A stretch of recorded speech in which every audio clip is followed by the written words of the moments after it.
officer thereof. Having granted these powers to the federal government, the Constitution next imposes limitations to protect certain fundamental rights of the people.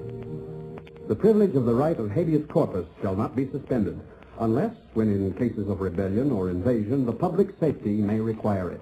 No bill of attainder or ex post facto law shall be passed. No capitation or other direct tax shall be laid unless in proportion to the census.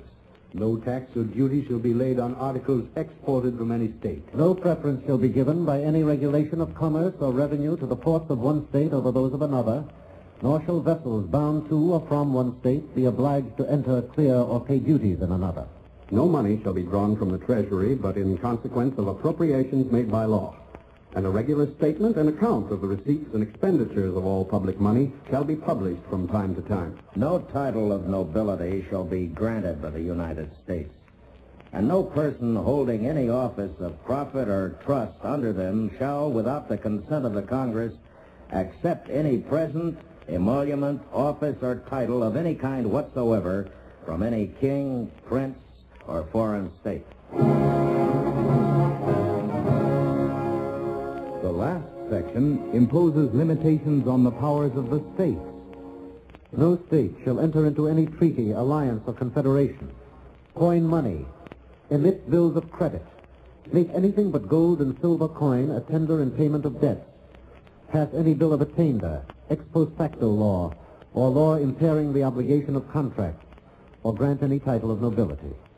No state shall, without the consent of the Congress, lay any imposts or duties on imports or exports, except what may be absolutely necessary for executing its inspection laws. No state shall, without the consent of Congress, lay any duty of tonnage, keep troops or ships of war in time of peace, enter into any agreement or compact with another state, or with a foreign power, or engage in war, unless actually invaded or in such imminent danger as will not admit of delay.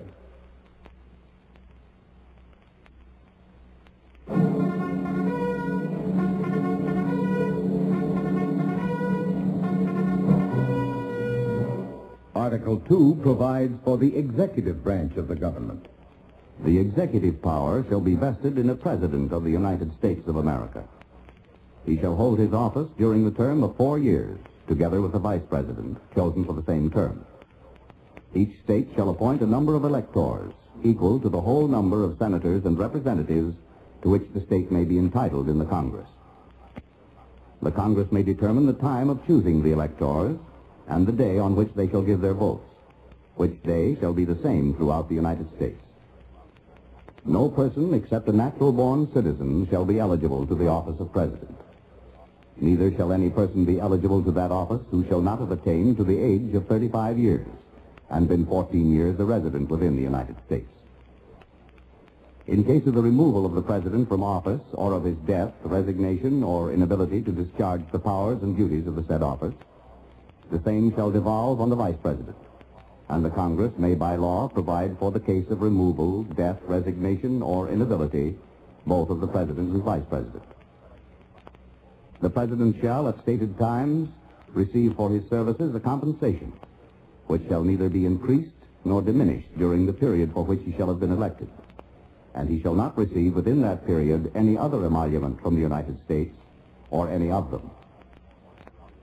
Before he enter on the execution of his office, he shall take the following oath or affirmation.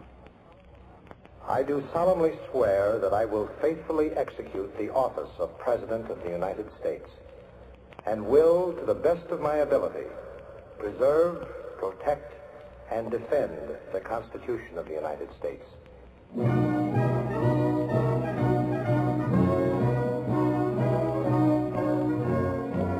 The President shall be Commander-in-Chief of the Army and Navy of the United States and of the militia of the several states when called into the actual service of the United States. He may require the opinion in writing of the principal officer in each of the executive departments upon any subject relating to the duties of their respective offices. And he shall have power to grant reprieves and pardons for offenses against the United States, except in cases of impeachment. He shall have power by and with the advice and consent of the Senate to make treaties, provided 2/3 of the senators present concur. And he shall nominate, and by and with the advice and consent of the Senate, shall appoint ambassadors, other public ministers and consuls, judges of the Supreme Court, and all other officers of the United States, whose appointments are not herein otherwise provided for, and which shall be established by law. But the Congress may by law vest the appointment of such inferior officers if they think proper in the President alone, in the courts of law, or in the heads of departments. The President shall have power to fill all vacancies that may happen during the recess of the Senate by granting commissions which shall expire at the end of their next session. He shall from time to time give to the Congress information of the state of the Union and recommend to their consideration such measures as he shall judge necessary and expedient. He may, on extraordinary occasions, convene both houses, or either of them. He shall receive ambassadors and other public ministers. He shall take care that the laws be faithfully executed, and shall commission all the officers of the United States.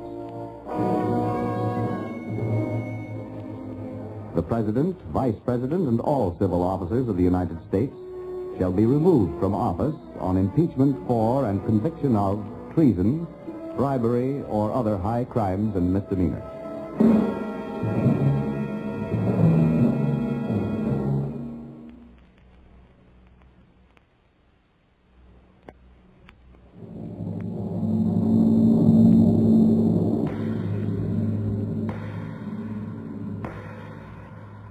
Article 3 provides for the judicial branch of the government. The judicial power of the United States shall be vested in one Supreme Court, and in such inferior courts as the Congress may, from time to time, ordain and establish. The judges, both of the Supreme and Inferior Courts, shall hold their offices during good behavior, and shall at stated times receive for their services a compensation which shall not be diminished during their continuance in office. The judicial power shall extend to all cases in law and equity arising under this Constitution, the laws of the United States, and treaties made or which shall be made under their authority. To all cases affecting ambassadors, other public ministers and consuls, to all cases of admiralty and maritime jurisdiction, to controversies to which the United States shall be a party, To controversies between two or more states, between a state and citizens of another state, between citizens of different states, Between citizens of the same state claiming lands under grants of different states, and between a state or the citizens thereof and foreign states, citizens or subjects. in all cases affecting ambassadors, other public ministers and consuls, and those in which a state shall be a party, the Supreme Court shall have original jurisdiction. In all the other cases before mentioned, the Supreme Court shall have appellate jurisdiction, both at the law and fact, with such exceptions and under such regulations as the Congress shall make. the trial of all crimes, except in cases of impeachment, shall be by jury, and such trials shall be held in the state where the said crime shall have been committed. But when not committed within any state, the trial shall be at such place or places as the Congress may by law have directed. Treason against the United States shall consist only in levying war against them or in adhering to their enemies, giving them aid and comfort. No person shall be convicted of treason unless on the testimony of two witnesses to the same overt act, or on confession in open court. The Congress shall have power to declare the punishment of treason.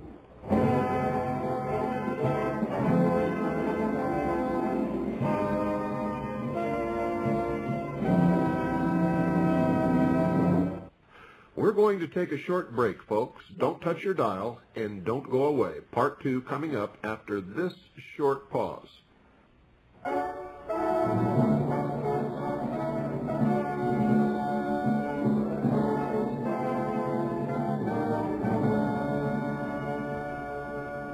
Following the provision